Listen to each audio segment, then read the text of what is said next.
اعوذ باللہ من الشیطان الرجیم بسم اللہ الرحمن الرحیم الحمد للہ والصلاة علی اہلها واللعنة علی مستحقها اما بعد فقد قال اللہ تعالی وتبارک فی القرآن المجید بسم اللہ الرحمن الرحیم واعتصموا بحبل اللہ جمیعا ولا تفرقوا۔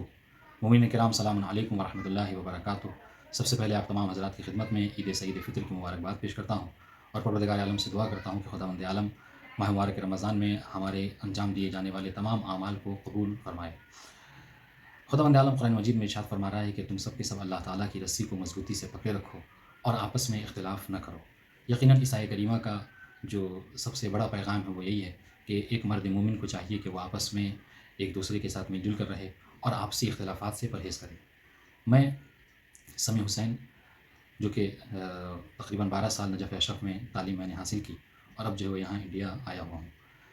جو لوگ مجھ سے واقف ہیں وہ بخوبی جانتے ہیں کہ ہمارا تعلق جو ہے وہ جب تک درس و درسیات میں ہی زیادہ دلچسپی ہماری رہتی ہے اور ادھر ادھر کی باتوں سے اکثر میں پرہیز کرتا ہوں، مگر چونکہ اس مرتبہ عید سعید فطر کے حوالے سے جو اختلافات ہوئے اور جو باتیں ہوئیں، ان میں جو سب سے عجیب بات مجھے لگی وہ کل شام کلب جواز صاحب نے جو ویڈیو نشر کی، وہ واقعی اس سے زیادہ خفیف اور اس سے زیادہ غیر ذمہ دارانہ بیان جو ہے وہ نہیں ہو سکتا۔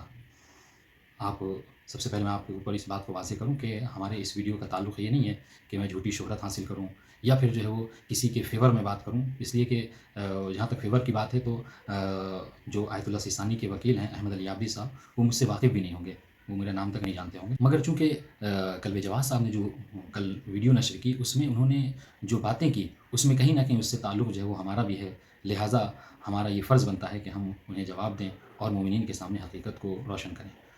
اگر ان کی کل کی جو 10 منٹ کی ویڈیو ہے، اگر اس کا میں خلاصہ پیش کروں آپ کی خدمت میں، تو اس کا خلاصہ یہ ہوگا کہ 10 اپریل کو جو عید کا اعلان کیا گیا تو سیستانی صاحب کے جتنے وکلاء ہیں جنہوں نے اعلان کیا وہ سب کے سب بھرشٹ، بزبان ان کی وہ سب کے سب بھرشٹ، کرپٹ اور جو ہے وہ جھوٹے دعوے دار ہیں، اور ان کے اعلان کو سماعت کر کے جن لوگوں نے نماز پڑھائی وہ سب کے سب جو ہے وہ فاسق، غیر عادل ہیں، اور ان کی زبانی جن لوگوں نے نماز پڑھ لی انہوں نے جو ہے وہ ایک حرام فعل انجام دیا، یعنی انہوں نے تینوں کیٹیگری، تینوں طرح کے لوگوں کو جو ہے وہ شامل کر لیا۔ جنہوں نے اعلان کرایا، ٹھیک ہے، یعنی وکلاء سید سیستانی، وکلاء آیت اللہ سیستانی، وہ سب کے سب جو ہے وہ دعوے دار، جھوٹے دعوے دار۔ جنہوں نے نماز پڑھائی وہ سب کے سب فاسق، غیر عادل، اور جنہوں نے نماز پڑھ لی وہ سب کے سب حرام فعلوں میں مبتلا ہوئے ہیں۔ مجھے لگتا ہے کہ اس سے زیادہ غیر ذمہ دارانہ جو گفتگو اور بیان نہیں ہو سکتا، اس لیے کہ آپ کی ذمہ داری یہ ہے کہ آپ لوگوں کو بزبان قرآن ایک ایک کر کے رکھیں، لوگوں میں اتحاد کو قائم کریں، نہ یہ کہ لوگوں میں اختلاف کریں۔ اور دیکھیں، جو دلیل مجھے لگا تھا کہ شاید یہ دلیل دیں گے کچھ اور اس پر کچھ کاؤنٹر کے طور پر کچھ دلیل کے ساتھ بات کریں گے، حالانکہ اس 10 منٹ کی ویڈیو میں سوائے تہمت کے، سوائے غلط بیانی کے اور کسی چیز سے انہوں نے کام نہیں لیا۔ سب سے پہلی چیز دیکھیے جنہوں نے کہی وہ یہ کہ ان کی توضیح المسائل میں، آیت اللہ سیستانی کی توضیح المسائل میں یہ بات لکھی ہوئی ہے کہ کوئی مرجع، کوئی مجتہد، کوئی عالم جو ہے وہ چاند کا اعلان نہیں کر سکتا، ٹھیک ہے، اور اس کے کہنے سے چاند ثابت نہیں ہو سکتا۔ اس کے حوالے کے طور پر انہوں نے جو ہے وہ توضیح المسائل اردو والی وہ بھی پیش کی، اور جو ان کی منہاج الصالحین ہے اس سے بھی اس بات کو نقل کیا کہ کسی مرجع، کسی عالم، کسی مجتہد کے کہنے سے چاند ثابت نہیں ہوتا۔ تو سب سے پہلا اشکال، سب سے پہلا اعتراض تو حضور آپ کے اوپر ہوتا ہے کہ اگر کسی عالم، کسی مرجع، کسی مجتہد کے کہنے سے چاند ثابت نہیں ہوتا تو پھر آپ نے یہ چاند کمیٹی کیوں بنا رکھی ہے؟ آپ کیوں ہمیشہ اعلان جو ہے وہ کرواتے ہیں کہ چاند ثابت ہو گیا ہے یا چاند ثابت نہیں ہوا ہے؟ اور جو اعلان آتا ہے باقاعدہ اس میں سب سے بڑا جو چہرہ پیش کیا جاتا ہے وہ آپ کا کیا جاتا ہے۔ تو اگر کسی عالم کے کہنے سے چاند ثابت نہیں ہوتا ہے تو پھر آپ کے چاند کمیٹی بنانے کا کیا مطلب ہے؟ آپ کو یہ چاند کمیٹی تو سب سے پہلے بند کر دینی چاہیے، ایک بات۔ دوسری بات یہ کہ کسی مرجع، کسی مجتہد اور کسی عالم کے کہنے سے چاند ثابت نہیں ہوتا، یہ آپ نے کہاں پر پڑھا؟ اس رسالے میں، یعنی توضیح المسائل میں جو بات لکھی ہوئی ہے وہ یہ کہ حاکم کے، سنیے گا، حاکم کے کہنے سے چاند جو ہے وہ ثابت نہیں ہوتا، حاکم کے حکم لگانے سے چاند جو ہے وہ ثابت نہیں ہوتا۔ اب یہاں پر اور توضیح ہے، اس سے پہلے وہ اس بات کو ذکر کر چکے ہیں کہ چاند کے ثابت ہونے کے یہ 3 یا 4 طریقے ہیں، اس کے بعد وہ یہ فرما رہے ہیں کہ حاکم کے کہہ دینے سے چاند ثابت نہیں ہوتا۔ مطلب کیا ہے؟ مطلب یہ کہ وہ جو 3 طریقے ہم نے ذکر کیے ہیں انہی 3 طریقوں میں سے کسی ایک طریقے سے چاند ثابت ہوگا، کوئی حاکم یہ نہیں کہہ سکتا۔ اب یہاں پر دیکھیں، یہاں پر غور فرما لیں، چونکہ ہم لوگ طالب علم ہیں اور آپ بھی بہرحال آپ کا علم سے تعلق ہے تو آپ اس پر غور کریں۔ کہیں وہ جو آپ نے رسالہ پھر سے اٹھائیے توضیح المسائل اور پھر سے آپ پڑھیے، اس میں یہ نہیں کہا گیا حاکم شرع۔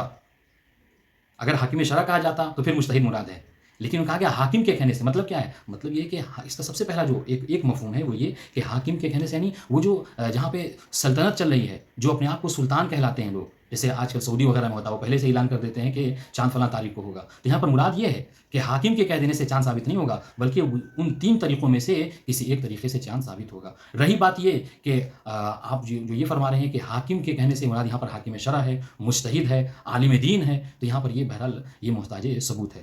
اور دوسری بات یہ جو بہت مطلب خود آپ نے اور آپ کے علاوہ جن لوگوں نے بہرحال اس پر گفتگو کی، انہوں نے سب سے پہلے اسی پر غور کیا کہ نہیں، مجتہد کے کہنے سے چاند ثابت نہیں ہوتا، مجتہد کے کہنے سے چاند ثابت نہیں ہوتا۔ کویت میں آیت اللہ سیستانی کے وکیل ہیں کہ جن کا نام ہے آیت اللہ سماحت سید عبداللہ شبر، میں ان کی ویڈیو آپ کو سناؤں گا انشاءاللہ، جس میں انہوں نے باقاعدہ طور پر اس بات کو ذکر کیا ہے کہ مجتہد جو حاکم شرع ہوتا ہے، اس کے کہنے سے چاند ثابت ہوتا یا نہیں ہوتا، اس میں اختلاف ہے۔ آپ ایک دم سے یہ کیوں لوگوں کو یہ سنا رہے ہیں کہ مجتہد کے کہنے سے چاند ثابت نہیں ہوتا، کسی مرجع کے کہنے سے چاند ثابت نہیں؟ اس میں اختلاف ہے۔ آیت اللہ خوئی نے باقاعدہ طور پر اس بات کو کہا ہے کہ ہاں، مجتہد کے حکم لگا دینے سے چاند ثابت ہو سکتا ہے۔ آپ ابھی اس ویڈیو کو سماعت فرمائیے گا۔ رہی بات آیت اللہ سید سیستانی کی، تو جی آیت اللہ سیستانی کہا کہ حاکم کے کہنے سے چاند ثابت نہیں ہوتا۔ اگر آپ اس حاکم سے مراد مجتہد کو ہی لے رہے ہیں، ٹھیک ہے، تو مجتہد حکم نہیں لگا سکتا۔ دیکھیں، مجتہد کا فتویٰ ایک الگ ہوتا ہے اور حکم الگ ہوتا ہے۔ تو آیت اللہ سیستانی یہ کہہ رہے کہ اگر اس حاکم، جو لفظ حاکم ہے یہاں پر حاکم شرع لے رہے ہیں، تو حاکم شرع حکم نہیں دے سکتا کہ چاند ثابت ہے۔ لیکن جہاں تک بات رہی کہ اعلان کر سکتا ہے یا نہیں کر سکتا، اور بنا پر حکم نہیں بلکہ بنا پر شہود کے کیا مجتہد اعلان کر سکتا ہے نہیں کر سکتا؟ تو یقیناً کر سکتا ہے، اور بلکہ کرتا ہے۔ آپ ذرا سا ایسے گروپس میں ایڈ ہوئیے، ان کے خود مکتب کی طرف سے، آیت اللہ سیستانی کے مکتب کی طرف سے، میں رہا ہوں نجف اشرف میں، میں جانتا ہوں ہر مہینے باقاعدہ طور پر سید سیستانی کی طرف سے اور بلکہ تمام مراجع کی طرف سے چاند کا اعلان کیا جاتا ہے۔ اگر مرجع کے کہنے سے چاند ثابت نہیں ہوتا بنا پر شہود کے، یہ کہا جاتا ہے، البتہ کہ وہ باقاعدہ طور پر یہ کہتے ہیں، یہ حکم نہیں ہے، بلکہ کہا یہ جاتا ہے کہ لوگوں نے دیکھا ہے چاند، اس بنا پر میرے نزدیک یہ چاند ثابت ہو گیا۔ اس سے مومنین کی کیا تسہیل ہو جاتی ہے، ان کے لیے آسانیاں پیدا ہو جاتی ہیں۔ اور دیکھیے، قابل غور بات ہے، جو لوگ نجف اشرف زیارت کے لیے گئے ہیں اور انہوں نے اگر حرم کے پیچھے ایک مقام ہے، مقام صافی صفا، اگر ان کی زیارت کی ہے وہاں پر، تو اس مقام پر یہ صرف وہ مقام صافی صفا نہیں ہے، بلکہ وہاں پر آیت اللہ سیستانی کی طرف سے باقاعدہ طور پر دنیا کا سب سے بڑا ایک مرکز کھولا گیا ہے، وہ کہ جہاں پر چاند کے متعلق تحقیق ہوتی ہے۔ سال بھر وہاں پر ہر مہینے کا چاند جو ہے کیا ہے، اس کو تحقیق کے ساتھ جو اس کو ثابت کیا جاتا ہے، اور اسی اعلان کے تحت جو کیا ہے آیت اللہ سیستانی جو چاند کا اعلان کرتے ہیں۔ انہوں نے باقاعدہ ایسے افراد رکھ رکھے ہیں۔ پر تو آپ کا یہ کہنا کہ نہیں، کسی مرجع، کسی عالم دین، کسی مجتہد کے کہنے سے چاند ثابت نہیں ہوتا، تو یاد رکھیے، اگر اولاً تو مراد یہاں پر حاکم سے مراد جو کیا ہے، مجتہد والا حاکم نہیں ہے بلکہ کوئی اور حاکم ہے، اور اگر ہم مجتہد بھی حاکم مراد لے رہے ہیں تو اس میں بھی اختلاف ہے۔ آیت اللہ خوئی کہتے ہیں کہ حاکم حکم لگا سکتا ہے، لیکن آیت اللہ سیستانی کہتے ہیں حاکم حکم نہیں لگا سکتا، لیکن ہاں بنا پر شہود کے، یعنی کیا، یعنی جن مومنین نے دیکھا ہے چاند کو اور شہادت دی ہے، اور اس سے اگر مجتہد کو اطمینان حاصل ہو گیا ہے، تو وہ اپنے نزدیک چاند کے ثابت ہونے کا اعلان کر سکتا ہے، اور کر سکتا نہیں بلکہ ہر سال کے ہر مہینے یہ چیز کی جاتی ہے۔ آپ علماء سے، جو طلبہ ہیں نجف اشرف میں، آپ ان سے تحقیق کر لیجئے، پوچھ لیجئے، جو ایسے گروپ میں ایڈ ہیں، چاہے وہ اتباع عباس یعنی امام جناب عباس کے حرم کی طرف سے گروپ ہو، یا قناۃ کربلا یعنی کربلا ٹی وی کا گروپ ہو، یا خود جو کیا ہے آیت اللہ سید سیستانی کا جو ہوم سائٹ ہے، اس پر بھی چاند کے حوالے سے جو اعلان کیا جاتا ہے۔ تو یہ اعلانات وغیرہ کیوں کیے جاتے ہیں؟ یہ اس وجہ سے بنا پر شہود کے اعلان کیا جاتا ہے۔ اب رہی بات یہ کہ آپ نے جو افق کے متعلق بات کہی کہ لکھنؤ کا افق جو ہے وہ کیا ہے، تمل ناڈو کے افق سے بالکل ایک ہے، اور لکھنؤ کا افق جو ہے کیا ہے، کرگل سے بالکل الگ ہے۔ یعنی کیا مطلب؟ یعنی یہ کہ آپ نے فرمایا کہ اگر کرگل میں چاند ہوگا تو لکھنؤ میں یعنی یو پی میں نہیں ہو سکتا۔ یہ آپ نے گویا کہ ایک قاعدہ کلیہ بیان کیا کہ کرگل والوں کا چاند یو پی والوں کے لیے ثابت نہیں ہے، اور تمل ناڈو والا چاند جو ہے وہ یو پی والوں کے لیے ثابت ہے۔ تو اس قاعدہ کلیہ کی کیا دلیل ہے آپ کے پاس؟ کیا آپ کی کوئی تحقیق ہے افق کے متعلق؟ تو اس کو آپ ضرور پیش کریں، اس لیے کہ بہرحال اگر تحقیق جو اگر آپ کی ہے اس متعلق، تو اس سے یقیناً لوگوں کو فائدہ ہوگا۔ ایسا نہیں ہے، اس لیے کہ اگر آپ یو پی کو تمل ناڈو سے دیکھیں تو یہ 2000 کلومیٹر سے زیادہ ہے، اور یو پی اگر کرگل کی بنسبت دیکھیں تو یہ 1500 کلومیٹر ہے۔ تو آپ نے ایک ملازمہ بیان کر دیا، ایک قاعدہ کلیہ بتا دیا کہ جو 2000 کلومیٹر ہے وہ متحد ہو سکتے ہیں افق میں، اور جو 1500 کلومیٹر وہ کبھی متفق نہیں ہو سکتے۔ تو آپ ہی کی بزبانی اگر ایسا ہو سکتا ہے کہ 2000 کلومیٹر والے متحد ہو سکتے ہیں افق میں، تو اگر کرگل والے یو پی والوں کے ساتھ جو ہے افق میں متحد ہو جائیں تو اس میں کیا اشکال ہے، کیا اعتراض ہے؟ اس کے بعد جو آپ نے اس بات کو پیش کیا کہ مولانا ندیم اصغر صاحب جو ہے وہ مکتب گئے عید کے دن آیت اللہ سید سیستانی کے، اور انہوں نے جا کر باقاعدہ اس بات کی تحقیق کی، اور یہ بات پتہ چلی کہ یو پی والوں کے لیے عید نہیں ہے۔ بہرحال یہ بات قابل غور ہے، میں مولانا ندیم اصغر صاحب پہ حرف نہیں اٹھاتا، مگر یہ بات قابل غور ہے، اگر ندیم اصغر صاحب کوئی بات آیت اللہ سیستانی کے حوالے سے کہتے ہیں تو یہ چیز محتاج دلیل ہے، ان کو چاہیے کہ دلیل پیش کریں. کیوں؟ اس لیے کہ مولانا ندیم اصغر صاحب یہ وکیل چاہے جتنے بھی شریف النفس ہیں، چاہے جتنے بھی بااخلاق ہیں، لیکن بہرحال یہ آیت اللہ سیستانی کے وکیل نہیں ہیں. ان کا کہنا آیت اللہ سیستانی کا کہنا نہیں سمجھا جائے گا. تو ان کو یہ بات پہ، چونکہ میں بھی نجف اشرف ہے، میں جانتا ہوں اگر انہوں نے ملاقات کی ہے تو وہاں مکتب میں کس سے جا کر ملاقات کی ہے؟ انہوں نے کوئی نام نہیں ذکر کیا. خود آیت اللہ سیستانی سے ان کی ملاقات ہوئی یا ان کے کس نمائندے سے، ان کے کس فرد سے بات ہوئی، انہوں نے یہ بات نہیں ذکر کی. جبکہ ان کے جو نمائندے یہاں آیت اللہ سیستانی کے جو نمائندے ہیں احمد علی عابدی صاحب، انہوں نے باقاعدہ طور پر مسئول استفتاحات جو ہیں ان کا ذکر کیا، اور اس کے علاوہ بھی ایک شخص ہیں ان کا ذکر کیا. اور جو نمائندہ ہوتا ہے اس کی بات الوکیل و فی حکم الموکل. اگر احمد علی عابدی صاحب کوئی بات کہتے ہیں تو مطلب کیا ہے؟ مطلب چونکہ وہ نمائندہ ہیں آیت اللہ سیستانی کے، تو ان کی بات آیت اللہ سیستانی کی بات سمجھی جا سکتی ہے. لیکن ندیم اصغر صاحب کی بات جو کیا ہے، یہ محتاج دلیل ہے اگر وہ سیستانی صاحب کی طرف سے کوئی بات کو نقل کر رہے ہیں. اب اگر آپ سنیے، اب اگر آپ نے اعتراض کیا اس بات کے اوپر کہ احمد علی عابدی صاحب ہوں یا اشرف علی غروی صاحب ہوں، یہ سب کے سب جھوٹے دعوے دار ہیں، تو یاد رکھیے کہ وکیل کو رد کرنا گویا کہ موکل کو رد کر رہے ہیں. آپ کو اس بات کو دلیل کے ساتھ پیش کرنی چاہیے کہ کیا واقعی آیت اللہ سیستانی کے مکتب کی طرف سے ان لوگوں کی وکالت ختم کی گئی ہے. یہ لوگ وکیل نہیں ہیں. جہاں تک ہمارا تعلق ہے، جہاں تک مجھے معلوم ہے، میں بھی پچھلے مہینے نجف سے آیا ہوا ہوں، تو مجھے جہاں تک معلوم ہے کہ جی یہ باقاعدہ دلیل کے ساتھ ثابت ہے کہ، اور دنیا جانتی ہے کہ ہندوستان میں ان کے وکیل ابھی نئے طور پر، یعنی سال 2 سال پہلے جو ہے وہ اشرف علی غروی صاحب بنے ہیں، اور ایک زمانے سے جو ہے وہ یہ خدمت جو ہے وہ احمد علی عابدی صاحب انجام دے رہے ہیں.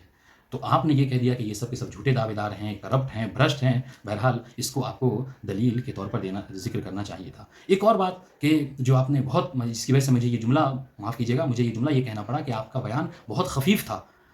اس کے لیے میں اس کی سب سے بڑی وجہ یہ ہے کہ آپ نے ایک جملہ یہ کہا کہ یہ مولوی کیسے مولوی ہیں، یہ توضیح المسائل نہیں پڑھتے، یہ مسئلے سے واقف نہیں ہیں. تعجب کی بات ہے، مجھے تو لگتا ہے کہ مولوی توضیح المسائل پڑھتے ہوں یا نہ پڑھتے ہوں، آپ ضرور توضیح المسائل نہیں پڑھتے. کیوں؟ اس لیے کہ آپ نے توضیح المسائل کا حوالہ دے کر ایک شرعی حکم جو ہے وہ کیا ہے ثابت کیا. ایک شرعی حکم بتایا، کس کے لیے؟ ان لوگوں کے لیے کہ جنہوں نے کل کے دن جو ہے وہ روزہ نہیں رکھا اور کل کے دن عید منا لی. تو ان کے لیے آپ نے ایک شرعی حکم توضیح المسائل سے کیا ثابت کیا، کیا بیان کیا کہ ان کو چاہیے کہ وہ کفارے کے طور پر 60 دن مسلسل روزہ رکھیں. میں انشاءاللہ ان کی بات آپ کو سناؤں گا. انہوں نے کہا کہ جن لوگوں نے روزہ نہیں رکھا ان کو چاہیے کہ 60 دن مسلسل روزہ رکھیں بطور کفارہ. حالانکہ تعجب کی بات ہے، اگر آپ توضیح المسائل اٹھا کر دیکھتے تو توضیح المسائل میں چاہے وہ اردو والی ہو، عربی والی ہو، یہ متفق طور پر ہے کہ کفارے کے طور پر جو 60 روزہ رکھا جاتا ہے وہ مسلسل 60 روزہ نہیں رکھا جاتا، بلکہ ان 60 روزوں میں سے 31 روزہ جو ہے وہ مسلسل رکھا جاتا ہے. اس کو آپ بیچ میں گیپ نہیں دے سکتے، لیکن 31 روزے کے بعد آپ چاہیں تو اس میں گیپ دے سکتے ہیں. لیکن آپ نے باقاعدہ طور پر یہ بیان کر کے کہ توضیح المسائل مولوی نہیں پڑھتا اور آپ پڑھتے ہیں، اور آپ نے صاف طور پر جو ہے وہ کیا ہے ایک غلط شرعی حکم جو ہے بیان کیا، یہ کہہ کر کہ کفارے کے طور پر ان کو چاہیے کہ وہ 60 دن مسلسل روزہ رکھیں، جو کہ خلاف ہے، جو کہ بالکل جو کیا ہے خلاف ہے صریح فتوے کے. آپ صریح فتویٰ چاہے اردو ہی میں کیوں نہ ہو، آپ ملاحظہ کر لیجیے گا، 60 دن مسلسل روزہ رکھنے کو کسی فقیر نے نہیں کہا. بلکہ اور بات ہماری حیثیت سیستانی کی ہو رہی ہے تو آپ سے آیت اللہ سیستانی کی توضیح اٹھا کر دیں. انہوں نے جو کہا 31 روزہ جو ہے وہ مسلسل کفارے کے طور پر رکھنا ہے، اور باقی روزے کو جو ہے گیپ دے کر رکھنا ہے، اس میں مکلف کو اختیار ہے. مگر آپ نے کہا کہ 60 روزے جو ہے وہ مسلسل رکھنے ہیں. تو بہرحال یہ ساری باتیں ہیں کہ جو قابل غور ہیں. رہی بات جہاں تک چاند کی، تو میں پھر سے آپ کی خدمت میں پیش کروں کہ یہ جو اعلان کیا گیا تھا چاند کا، یہ اب بھی بہرحال اس مسئلے پر گفتگو ہو رہی ہے. جو اعلان کیا گیا تھا چاند کا، یہ چاند کے حجم کو دیکھ کر کیا گیا تھا. باقاعدہ طور پر میں آپ کی عرض کر رہا ہوں، آپ اس بات کی تحقیق کر لیجیے گا. مولا علی کے حرم کے پیچھے مقام صافی صفا پر باقاعدہ طور پر آیت اللہ سیستانی کی طرف سے ایک مرکز ہے، ہلال کمیٹی ہے، کہ جو چاند کے متعلق تحقیق کرتی ہے. اور یہ جو چاند ہوتا ہے، یہ ٹھیک ہے، اس بات کو ہم بھی قبول کرتے ہیں کہ آیت اللہ سیستانی کے نزدیک وحدت افق نہیں ہے، افق ان کے یہاں مختلف ہے. لیکن چاند اگر جو نکلتا ہے، اگر اس کے حجم کو ناپا جاتا ہے، اگر وہ چاند زیادہ حجم کا ہوتا ہے تو اس کو متعدد، یعنی وہ جو افق ہوتا ہے جہاں پہ چاند دکھا ہے، اس افق کو توسیع دی جا سکتی ہے چاند کے حجم کو دیکھ کر. تو یہاں پر جو کہا گیا ہے کہ کرگل میں جو چاند دکھا تھا وہ حجم کے اعتبار سے بہت زیادہ بڑا تھا، جس کی وجہ سے پورے ہندوستان میں جو کیا ہے چاند کا اعلان کیا گیا تھا. اور اس بات کو باقاعدہ طور پر طلاب نجف نے مومنین کو سمجھایا ہے. تو بہرحال یہ چیز جو ہے وہ قابل غور ہے کہ فقط جو ہے کیا ہے انسان کو دوسرے پر انگلیاں نہیں اٹھانی چاہیے، کیچڑ نہیں اچھالنا چاہیے. اگر آپ کو کوئی اعتراض تھا، کوئی گفتگو تھی، تو آپ کو دلیل کے ساتھ جو ہے وہ پیش کرنا چاہیے تھا. آپ نے حد تو یہ ہے کہ آپ نے جو کرگل کا چاند تھا اس کو بھی مشکوک کر دیا، یہ کہہ کر کہ فقط ایک خاندان ہے جس کو چاند نظر آتا ہے، جن کی ویڈیو جو ہے وہ آپ نے دیکھی ہوگی. یعنی ان کے چاند کو بھی آپ نے مشکوک کر دیا، جبکہ کرگل کا چاند جو کیا ہے کثرت کے ساتھ خود طلاب نجف نے بھی اس کی تائید کی اور کثرت کے ساتھ مومنین نے جو اس چاند کو دیکھا تھا۔ بہرحال کہنے کا مقصد یہ ہے کہ آپ نے جو اپنے ویڈیو میں چاہے وہ آیت اللہ سیستانی کے جتنے وکلاء ہیں ان سب کی عدالت کو ساقط کیا، جنہوں نے نماز پڑھائی ان کی عدالت کو ساقط کیا، اور جنہوں نے پڑھی ان کو جو ہے فعل حرام مبتلا کرنے کا جو دعویٰ کیا ہے، اس پر بہرحال آپ کو غور کرنا چاہیے، اور جو کہ صریح مجھے لگتا ہے خلاف ہے، ایسا نہیں ہونا چاہیے تھا۔ خدا بند عالم کی بارگاہ میں دعا ہے کہ معبود محمد و آل محمد کے صدقے میں ہمیں ایسے راستے پر چلنے کی توفیق عطا فرما کہ جو راستہ خود تجھ تک پہنچاتا ہو۔ پروردگار ہمیں سیرت اہل بیت علیہ السلام پر عمل کرنے کی توفیق عطا فرما۔ والسلام علیکم ورحمۃ اللہ وبرکاتہ۔